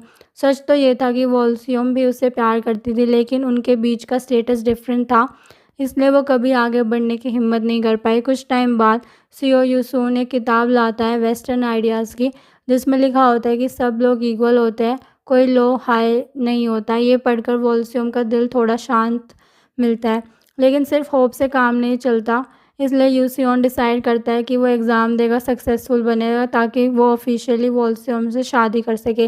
लेकिन जैसे ही ट्रेजिक लव स्टोरी में होता है, यही सब कुछ उल्टा हो गया। एक सर्वेंट ने उनका सीक्रेट यूसियोन के फादर को बता दिया, जो इस शेल्टर के पावरफुल लॉर्ड थे। यूसियोन एग्ज़ाम देने के लिए सिटी चला जाता है और जाने से पहले अपनी एक ज्वेलरी वॉल्सियम को दे देता है। मैं वापस आऊँगा, तुम बस वेट करना। वॉल्सियम भी प्रॉमिस करती थी, पर उसके जाते ही सब कुछ टूट जाता है। जो सोंग का किंग एक ऑर्डर आता है, वेस्टर्न नॉलेज को बैन कर दिया जाता है। जो भी उसे सीखेगा उसे पनिश किया जाएगा और उन्हें सपोर्ट करेगा उसका घर जला दिया जाएगा। यूसियोन के फादर डर जाते हैं और अपने बेटे को बचाने के लिए स्केपगोट चूज़ करते हैं वॉल्सियम। वॉल्सियम को पकड़कर उस पर ब्रूटल टॉर्चर किया जाता है। एनीवन उससे पूछा जाता है कि और कौन लोग इन्वॉल्व है। उससे वो ज्वेलरी दिखाई जाती है और बोला जाता है सच बता दो, तुम्हें छोड़ दिया जाएगा। लेकिन वॉल्सियम सब कुछ अपने ऊपर ले लेती है और कहती है कि ये सब मेरा ही है। टाइम बीत जाता है और सियो यूसून फाइनली वापस आता है सक्सेसफुल, लेकिन वो दिन वॉल्सियम की एग्जीक्यूशन का दिन होता है। वो भागकर उसे बचाने जाता है, पर एक स्टेप लेट हो जाता है। उसके सामने वॉल्सियम ऑलमोस्ट डाइंग कंडीशन में होती है और उसके कान में बस एक ही लाइन गूंजती रहती है, प्यार किसी को बचा नहीं सकता। उस मोमेंट पे यूसियोन का दिमाग टूट जाता है, उसकी लव पूरी हेट्रेड में कन्वर्ट हो जाता है और वहीं से वो डेमन बन जाता है। वो अपनी तलवार निकालता है और वहाँ प्रेजेंट हर इंसान को मार देता है। इवन वो सर्वेंट भी नहीं बचता जो हमेशा उसके साथ था। सबको ख़त्म करने के बाद वो खुद भी जीना नहीं चाहता। वो कहता है कि अगर वो जहान है तो वो हेवन है, तो मैं वहाँ कभी नहीं जाऊँगा। प्रेजेंट में गुऑन की आंखें खोली और दोई को पीसफुली सोते हुए देखा। तब उसे रियलाइज़ होता है कि उसके अपने बिलीव्स ने ही उसे एक बार खो दिया था। उसे डर लगता है कि कहीं हिस्ट्री रिपीट ना हो जाए। वो तुरंत गॉड के पास जाता है और पूछता है, मुझे डेमन क्यों बनाया? गॉड कामली बोलती है, हेवन और हेल दोनों के लोग होने चाहिए होते हैं। और फिर एक और हार्श ट्रूथ, फेट रिपीट होगा और इस बार भी तुम ही उसका रीज़न होंगे। ये सब उसके पास्ट का कॉन्सिक्वेंस था। ऑन दी अदर साइड नो द ग्योंग अपनी मदर से मिलता है, पर उसे सपोर्ट मिलने की जगह ब्लेम मिलता है। उसकी मॉम कहती है कि तुमने अपने फादर की बात नहीं मानी, इसीलिए पनिश हुए। ये सुन के वो कम्प्लीटली ब्रेक हो जाता है। वो गुस्से में बोलता है कि नेक्स्ट तुम्हारी बारी है। थोड़ी देर बाद न्यूज़ आती है, नोदे-ग्योंग ने प्रिजन में अपनी लाइफ ख़त्म कर ली। फ्यूनरल जल्दी से हो जाता है। नो सुकमिन बाहर से रो रहा होता है, पर अंदर कुछ और ही चल रहा होता है। उसकी वाइफ के हाथ पर पुराने वाउंड्स दिखते हैं, प्रूफ कि वो भी अब्यूज़ का शिकार थी। फ्यूनरल के बाद दोई उसके पास जाती है। नुसुकमिन अपॉलॉजी देता है, पर तुरंत बाद कंपनी पे ले आता है। ये सब बाहर नहीं जाना चाहिए, कंपनी अफेक्ट होगी। दोई समझ जाती है कि फैमिली सिर्फ एक एक्सक्यूज़ है। वो सार्केस्टिकली बोलती है, फैमिली तब याद आती है जब कुछ छुपाना हो, और वहाँ से निकल जाती है। बाद में वो गुआन के साथ जू चुनसुक की ग्रेव पे जाती है। दोई बोलती है कि सब खत्म हो गया, पर कुछ भी चेंज नहीं हुआ। वो पूछती है कि क्या टाइम के साथ सब बेटर हो जाता है? गुआन अपने पास्ट को याद करके कहती है कि नहीं, हम बस टेम्परेली भूल जाते हैं। रात को दोनों परफॉर्मेंस देखने जाते हैं। जिन ग्योंग स्टेज पर परफॉर्म करते हैं, गुआन को उसमें वॉल्सियम की झलक दिखाई देती है। पुरानी यादें वापस आने लगती है, जैसे कोई वार्निंग दे रहा हो। इस लव स्टोरी की एंडिंग शायद फिर से ट्रेजिक हो सकती है। इवन दो ही समझ जाती है कि गुआन को छुपा रहा है और वो उसके लिए कंसर्न फील करती है। तब गुआन फाइनली अपने पास्ट कन्फेस करता है। जब वो ह्यूमन था, उसने काफ़ी लोगों को मार दिया था, उन लोगों को भी जो उससे प्यार करते थे और उन्हें भी जिनसे वो खुद प्यार करता था। एंड उसे रीज़न बताता है कि उसकी सबसे बड़ी गलती ये थी कि उसने अपनी लाइफ की सबसे इम्पॉर्टेंट वुमेन को ही सेक्रीफाइस बना दिया। तब से वो खुद को ब्लेम करता है। उसे लगता है कि अगर वो उससे प्यार ही नहीं करता तो शायद वो ज़िंदा होती। इसलिए अब वो सबसे ज़्यादा इस बात से डर रहा था कि कहीं ये फेट दोबारा रिपीट ना हो जाए। दोई ने उसे कन्फ्रंट किया, अगर डेस्टिनी रिपीट होनी है तो इस बार हम दोनों साथ फेस करेंगे। उसकी आंखों में वही डिटर्मिनेशन थी जो उस टाइम पे गुआन के अंदर थी। एंड उस मोमेंट पर गुआन ने डिसाइड किया कि इस बार एंडिंग परफेक्ट होगी। फिर गुआन एक शॉकिंग ट्रूथ बताता है कि जिस दिन दोई के पेरेंट्स का एक्सीडेंट हुआ था वही दिन था जब उसने अपना कॉन्ट्रैक्ट कंप्लीट किया था। मिशन ख़त्म करते ही उसने जू चुनसुक को अपने पास बैठा के देखा और एक डेमन की तरह वो बस मुस्कुरा दिया। जब दोई ये सब सुनती है वो कुछ नहीं बोलती, बस उसे टाइटली हग कर लेती है। उसे अपनी प्रीवियस लाइफ पर दुख भी होता है और लगता है कि उनकी स्टोरी की एंडिंग कभी परफेक्ट नहीं थी और अब वो गुहान वही चेंज करना चाहता है। वो अपनी मैजिक यूज़ करके सारी लाइट्स ऑफ कर देता है और अपने हाथ में एक छोटा सा फायरफ्लाई दिखाता है। उसका प्लान सिंपल था, इस बार वो उनकी स्टोरी की एंडिंग खुद लिखेगा और उसे परफेक्ट बनाएगा। नेक्स्ट डे ऑफिस जाते टाइम दोई को याद आता है कि आज क्रिसमस है। गुआन कैजुअली बोलता है कि हॉलीडे है तो फेस्टिव सॉन्ग सुनने चाहिए। तभी दोई एक ट्रैफिक एक्सीडेंट देख लेती है और तुरंत उसके दिमाग में उसके पेरेंट्स की डेथ के फ्लैशबैक आ जाते हैं। उसका मूड इंस्टेंटली डाउन हो जाता है। गुआन ये सब नोटिस करता है और सीधे जो सुकून के पास चला जाता है क्योंकि वही एक बंदा है जो दोई को प्रॉपरली समझता है। गुआन कहता है कि वो चाहता है कि दोई खुश रहे, पर प्रॉब्लम ये है कि जब भी वो हैप्पी होती है उसे गिल्ट फील होता है। जो सुकून एक्सप्लेन करता है दोई के लिए उसके पेरेंट्स के साथ वाले दिन सबसे हैप्पी मेमोरीज थे, पर उनके बाद अचानक ट्रेजेडी आई, इसलिए अब हैप्पीनेस उससे डर देती है। एक्सीडेंट के बाद दोई रिलेटिव्स के साथ रहती है पर उन्हें सिर्फ पैसा चाहिए था। जब पैसा ख़त्म हुआ दोई उनके लिए बर्डन बन गई। तब जू चुनसुक ने उसे अडॉप्ट किया और उसकी वजह से दोई ग्रेजुअली ओपन अप होने लगी। लेकिन अब वो भी नहीं रही और अब जब रिवेंज कंप्लीट हो गया है दोई का पूरा पास्ट वापस सरफेस पर आ रहा है। उस रात दोई स्टडी रूम में सोती है और एक नाइटमेयर देखती है। ड्रीम में वो अपने पेरेंट्स और जू चुनसुक को बुला रही होती है पर कोई रिस्पॉन्ड नहीं करता। गुआन उसके ड्रीम के अंदर एंटर करता है और उसे हग करता है। दोई रोते हुए बोलती है कि सब मुझे छोड़कर क्यों चले गए। गुआन उसे एक इल्यूजन वर्ल्ड में ले जाता है जहाँ उसके पेरेंट्स और जू चुनसुक क्रिसमस ट्री डेकोरेट कर रहे होते हैं। दोई को फ़र्क नहीं पड़ता कि ये ड्रीम है या रियलिटी, वो बस उस मोमेंट को फील करना चाहती है। दूसरी तरफ किम सैरा को नूसुक में इतना टॉर्चर करता है कि वो मेंटली ब्रेकडाउन हो जाती है। वो घर से भागने की कोशिश में सेफ खोलती है और उसे डेमन गाइड बुक मिल जाती है, लेकिन जैसे ही वो देखने वाली होती है नूसुकमिन पीछे आ जाता है। उसे पता चलता है कि उसकी वाइफ इतने टाइम से सिर्फ प्रिटेंड कर रही थी। उस रात नूसुकमिन एक पार्टी ऑर्गेनाइज करता है। असली इंटेंशन होता है सबके शेयर्स खरीदना। दोई सबसे पहले मना करती थी और गुओन के साथ वहाँ से निकल जाती है। फिर जूसुकोन भी रिफ्यूज़ करता है। इवन यूजुअली ओबीडियंट नूसुजीन भी मना कर देता है, पर वो नूसुकमिन क्लियरली वॉर्न करता है आज के लिए इतना काफ़ी है, बाकी मैं हैंडल कर लूँगा। नेक्स्ट मॉर्निंग जूसुकून की कंपनी पर इलीगल पेमेंट के नाम पर रेड होती है। वो सीधा नूसुकमिन के पास जाता है। पता चलता है कि उसने एम्प्लॉय को फायर कर दिया और कुछ को टेम्प्रेरी कॉन्ट्रैक्ट्स पर डाल दिया। जूसुकोन के लिए ये इनह्यूमन था पर नूसुकमिन के लिए सिर्फ बिजनेस था। वो इमीडिएटली बोर्ड मीटिंग बुला कर जूसुकोन के सब पोजीशंस हटा देता है और सिर्फ पावर शो करने के लिए।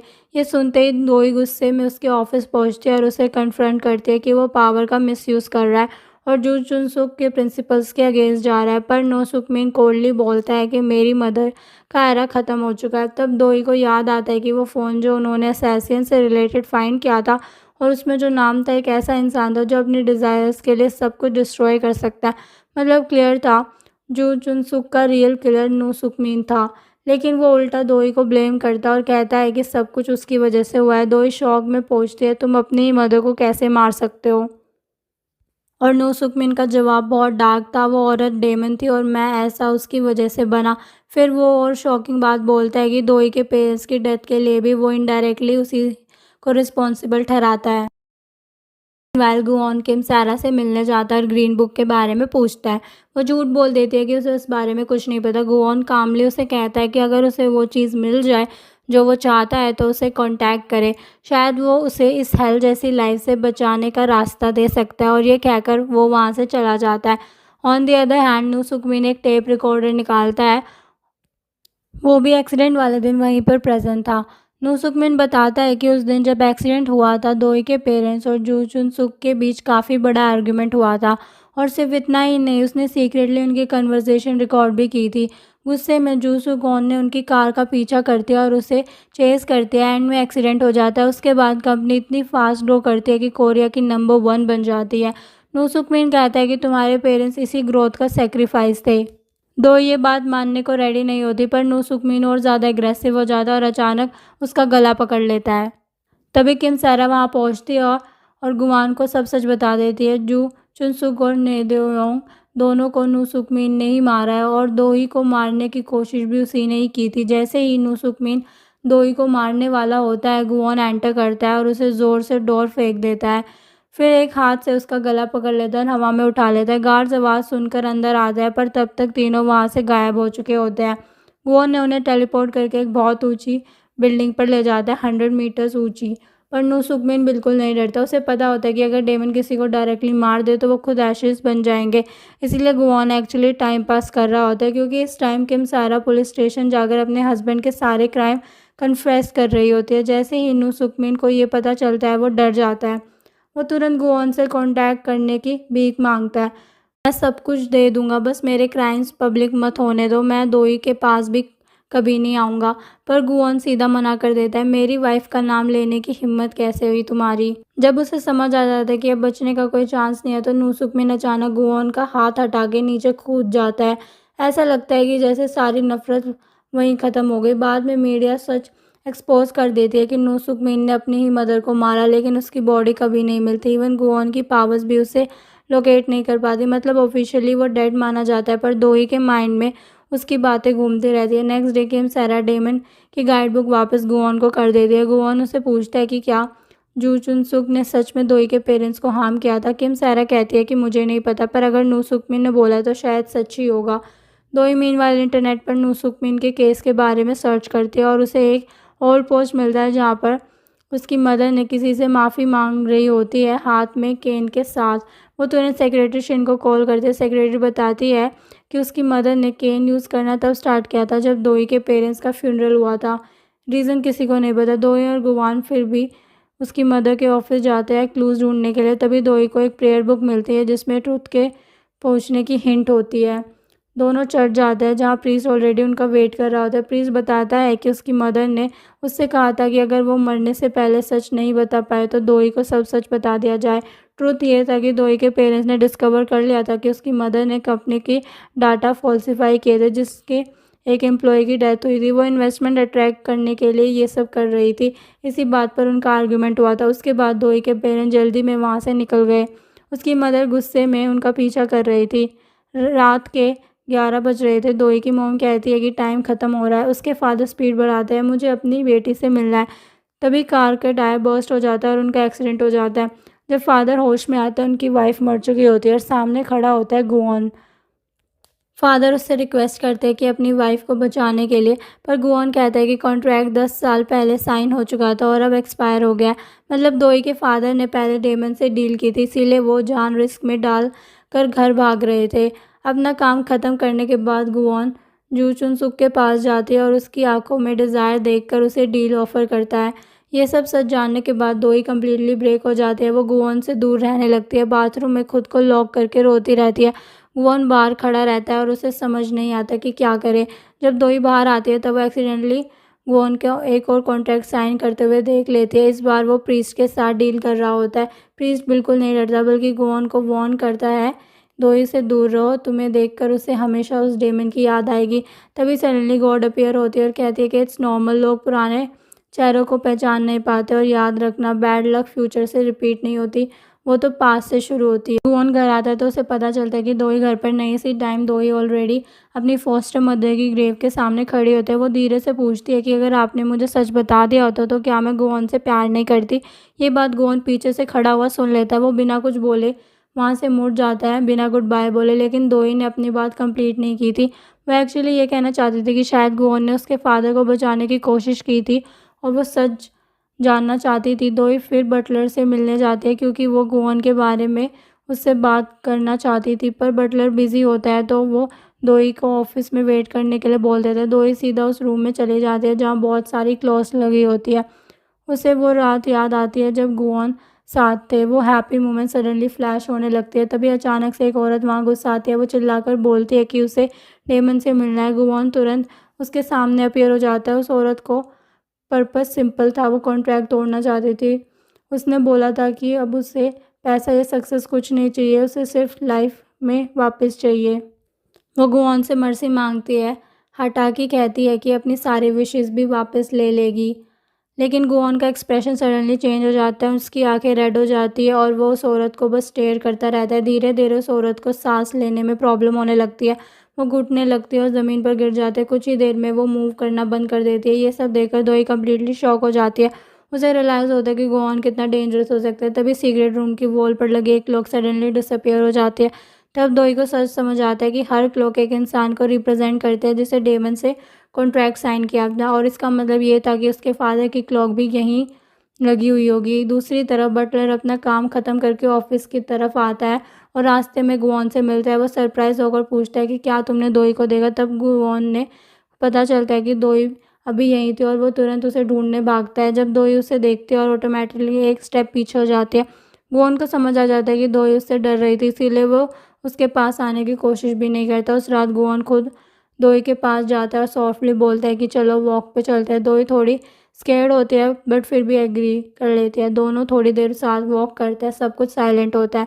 फिर अचानक गुआन उसका हाथ छोड़ देता है और एक सेकंड में गायब हो जाता है, जैसे वो खुद ही डिसाइड कर रहा हो कि दोई उससे दूर रहना चाहिए। जब तक चेरी ब्लॉसम ब्लूम होने वाले थे तब तक उनकी लव स्टोरी में विंटर ऑलरेडी आ चुकी थी। शायद जब दोई और गुआन अपने लाइफ के सबसे बेस्ट मोमेंट जी रहे थे तभी उनकी किस्मत ने उन्हें अलग होने के लिए लिख दिया। गुआन के डिसअपेयर होने के बाद दोई बस घर में ही रहने लगे। एक हफ्ते बाद उसने हिम्मत जोड़ी और बाहर निकलने का डिसाइड किया, एज उसकी पुलिस इन्वेस्टिगेशन एंड कंपनी को संभालना था। नूसुक मीन की बॉडी अभी तक नहीं मिली थी एंड पीपल वो मेकिंग फन कि शायद उसकी बॉडी को मछलियों ने खा लिया होगा, और सच का किसी को नहीं पता। जाने से पहले गुआन ने सन वुल्फ फंड का डायरेक्टर पोजीशन बटलर को दे दी थी और बोला था कि वो तब तक वापस नहीं आएगा जब तक दोई उसके बिना हैप्पी एंडिंग अचीव ना कर ले। उसने इनका लव टोकन भी सेफ में रख लिया था, लेकिन बटलर को लिए कुछ ढूंढना मुश्किल नहीं होता। वो सोचता रहता है कि दोई के 200 साल पुरानी सच्चाई बतानी चाहिए, पर आखिर में चुप रहना ही चूज़ किया क्योंकि गुआन को ज़्यादा बोलने वाले लोग पसंद नहीं थे। दोई फिर से अपनी नॉर्मल लाइफ में लौट आई। ऑफिस काम रूटीन। सेक्रेटरी शिन जो खुद एक ब्रोकन मैरिज से गुजरी थी समझ गई कि दोई एक्चुअली अपने दर्द से भाग रही है काम के पीछे छुपाकर।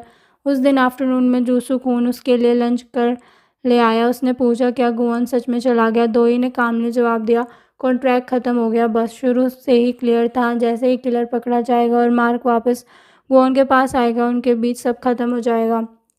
फाइनली कन्फेस करते कि मैं गुआन को बहुत मिस करती हूँ पर मुझे उसके बारे में कुछ नहीं पता।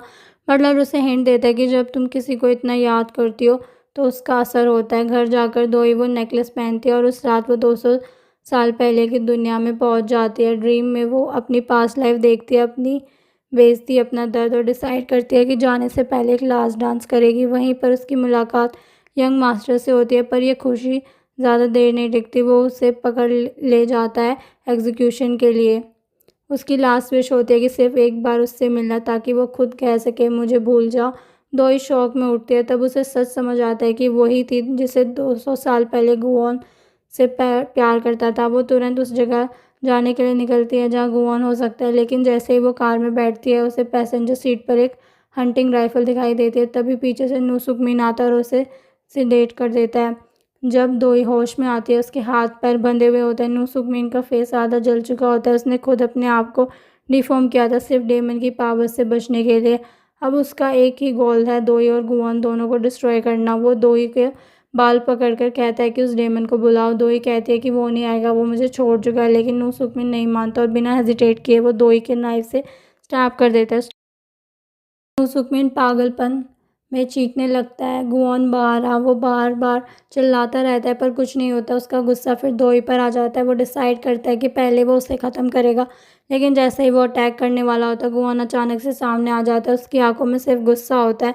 ये देखकर नुसुकमीन और ज़्यादा एक्साइटेड हो जाता है। जैसे ही उसे मूवमेंट का इंतज़ार होता है, जैसे ही वो फिर से दोई पर वार करता है, गुआन का गुस्सा कंट्रोल से बाहर हो जाता है। ऊपर की बिल्डिंग के पिलर्स क्रैक होने लगते हैं और एक बड़ा सा स्ट्रक्चर सीधा नुसुकमीन पर गिरता है, लेकिन गुआन यही नहीं रुकता। वो अपनी पावर से उस पर पत्थर और हैवी रहता है, जैसे उसको कुचल देना चाहता हो। ये सब देखकर दोई तुरंत अपने हाथ की रस्सी काट देती है और सीधे गुआन के पास दौड़ कर जाती है। वो उसे टाइटली हग करती है और रो रो कर कहती है कि प्लीज़ रुक जाओ, अगर तुमने ये किया तुम खुद ख़त्म हो जाओगे। उसकी आवाज़ सुनकर गुआन होश में आता है। वो धीरे से अपनी पावर रोक देता है और बस एक लाइन बोलता है कि मैं तुम्हें बहुत मिस कर रहा था। तभी अचानक से सुकमिन फिर से उठता है, इस बार हंटिंग राइफल के साथ। वो सीधा फायर करता है। दोई बिना सोचे समझे गुआन के सामने आ जाते हैं और गोली उसे लग जाती है। गुआन का दिमाग ब्लैंक हो जाता है। जैसे ही सुकमिन दूसरी बार फायर करने जाता है, गुआन उसे वहीं ख़त्म कर देता है। फिर वो बस दोई का नाम लेता रहता है, लेकिन दोई बेहोश हो चुकी थी। इस बार गुआन एक डिसीजन लेता है। वो अपनी लास्ट पावर यूज़ करके दोई को वापस ले आएगा। वो उसे पैशनेटली किस करता है और अपनी एनर्जी ट्रांसफ़र करता है। कुछ देर बाद दोई धीरे से आंखें खोलती है, पर उसे तुरंत समझ आ जाता है कि गुआन जाने वाला है। उसके पीछे से आग लगनी शुरू हो जाती है, उसकी बॉडी जलने लग जाती है। दोई रो रो कर कहती है कि मत जाओ, पर इस बार वो कुछ नहीं कर सकती। कुछ ही सेकंड में गुआन राख बनकर उसके सामने बिखर जाता है। सिर्फ एक चीज़ बचती है, उन दोनों की वेडिंग रिंग। दोई कंप्लीटली टूट जाती है। उसे लगता है कि बिना गुआन के जीना इम्पॉसिबल है, पर वो एक बात डिसाइड करती है कि ये मेरी सज़ा है, मैं ज़िंदा रह लूँगी, क्योंकि उसके हिसाब से गुआन ने अपनी लाइफ उसके लिए दी है। क्रिसमस आ जाता है। दोई अकेले सड़कों पर घूमती है, फिर वहीं जगह जाती है जहाँ सब शुरू हुआ था। वो असैसिन की तरफ देखकर कहती है कि मैं कॉन्ट्रैक्ट साइन करना चाहती हूँ, बस गुआन वापस आ जाए। उसे नहीं पता होता कि गॉड उसकी बात सुन रहा है और इस बार गॉड थोड़ी सॉफ्ट हो जाता है। मैं सब कुछ दे दूंगा, बस मेरे क्राइम्स पब्लिक मत होने दो। मैं दोई के पास भी कभी नहीं आऊँगा। पर गुआन सीधा मना कर देता है। मेरी वाइफ का नाम लेने की हिम्मत कैसे हुई तुम्हारी? जब उसे समझ आ जाता है कि अब बचने का कोई चांस नहीं है, तो नूसुकमिन अचानक गुआन का हाथ हटा के नीचे कूद जाता है। ऐसा लगता है कि जैसे सारी नफरत वहीं ख़त्म हो गई। बाद में मीडिया सच एक्सपोज कर देती है कि नूसुकमिन ने अपनी ही मदर को मारा, लेकिन उसकी बॉडी कभी नहीं मिलती। इवन गुआन की पावर्स भी उसे लोकेट नहीं कर पाती। मतलब ऑफिशियली वो डेड माना जाता है, पर दोई के माइंड में उसकी बातें घूमती रहती है। नेक्स्ट डे किम सारा डेमन की गाइड बुक वापस गुआन को कर देती है। गुआन उसे पूछता है कि क्या जू चुन सुक ने सच में दोई के पेरेंट्स को हार्म किया था। किम सारा कहती है कि मुझे नहीं पता, पर अगर नू सुकमिन ने बोला है तो शायद सच ही होगा। दोई मीनवाइल इंटरनेट पर नू सुकमिन के केस के बारे में सर्च करती है और उसे एक और पोस्ट मिलता है जहाँ पर उसकी मदर ने किसी से माफ़ी मांग रही होती है, हाथ में केन के साथ। वो तुरंत सेक्रेटरी शिन को कॉल करती है। सेक्रेटरी बताती है कि उसकी मदर ने केन यूज़ करना तब स्टार्ट किया था जब दोई के पेरेंट्स का फ्यूनरल हुआ था। रीज़न किसी को नहीं पता। दोई और गुआन फिर भी उसकी मदर के ऑफिस जाते हैं क्लूज़ ढूंढने के लिए। तभी दोई को एक प्रेयर बुक मिलती है जिसमें ट्रुथ के पहुंचने की हिंट होती है। दोनों चर्च जाते हैं जहाँ प्रीस्ट ऑलरेडी उनका वेट कर रहा होता है। प्रीस्ट बताता है कि उसकी मदर ने उससे कहा था कि अगर वो मरने से पहले सच नहीं बता पाए तो दोई को सब सच बता दिया जाए। ट्रुथ ये था कि दोई के पेरेंट्स ने डिस्कवर कर लिया था कि उसकी मदर ने कंपनी की डाटा फॉल्सिफाई किए थे, जिसके एक एम्प्लॉय की डेथ हुई थी। वो इन्वेस्टमेंट अट्रैक्ट करने के लिए ये सब कर रही थी। इसी बात पर उनका आर्ग्यूमेंट हुआ था। उसके बाद दोई के पेरेंट्स जल्दी में वहाँ से निकल गए। उसकी मदर गुस्से में उनका पीछा कर रही थी। रात के 11 बज रहे थे। दोई की मॉम कहती है कि टाइम ख़त्म हो रहा है। उसके फादर स्पीड बढ़ाते हैं, मुझे अपनी बेटी से मिलना है। तभी कार का टायर बर्स्ट हो जाता है और उनका एक्सीडेंट हो जाता है। जब फादर होश में आता है, उनकी वाइफ मर चुकी होती है और सामने खड़ा होता है गुआन। फादर उससे रिक्वेस्ट करते हैं कि अपनी वाइफ को बचाने के लिए, पर गुआन कहता है कि कॉन्ट्रैक्ट 10 साल पहले साइन हो चुका था और अब एक्सपायर हो गया। मतलब दोई के फादर ने पहले डेमन से डील की थी, इसीलिए वो जान रिस्क में डाल कर घर भाग रहे थे। अपना काम ख़त्म करने के बाद गुआन जू चुन सुक के पास जाती है और उसकी आंखों में डिज़ायर देखकर उसे डील ऑफर करता है। ये सब सच जानने के बाद दोई कम्प्लीटली ब्रेक हो जाती है। वो गुआन से दूर रहने लगती है, बाथरूम में खुद को लॉक करके रोती रहती है। गुआन बाहर खड़ा रहता है और उसे समझ नहीं आता कि क्या करे। जब दोई बाहर आती है तब वो एक्सीडेंटली गुआन को एक और कॉन्ट्रैक्ट साइन करते हुए देख लेती है। इस बार वो प्रीस्ट के साथ डील कर रहा होता है। प्रीस्ट बिल्कुल नहीं डरता, बल्कि गुआन को वार्न करता है, दोई से दूर रहो, तुम्हें देखकर उसे हमेशा उस डेमन की याद आएगी। तभी सडनली गॉड अपीयर होती है और कहती है कि इट्स नॉर्मल, लोग पुराने चेहरों को पहचान नहीं पाते, और याद रखना बैड लक फ्यूचर से रिपीट नहीं होती, वो तो पास से शुरू होती है। गुआन घर आता है तो उसे पता चलता है कि दोई घर पर नहीं। इसी टाइम दोई ऑलरेडी अपनी फॉस्टर मदर की ग्रेव के सामने खड़ी होती है। वो धीरे से पूछती है कि अगर आपने मुझे सच बता दिया होता तो क्या मैं गुआन से प्यार नहीं करती। ये बात गुआन पीछे से खड़ा हुआ सुन लेता है। वो बिना कुछ बोले वहाँ से मुड़ जाता है बिना गुड बाय बोले। लेकिन दोई ने अपनी बात कंप्लीट नहीं की थी।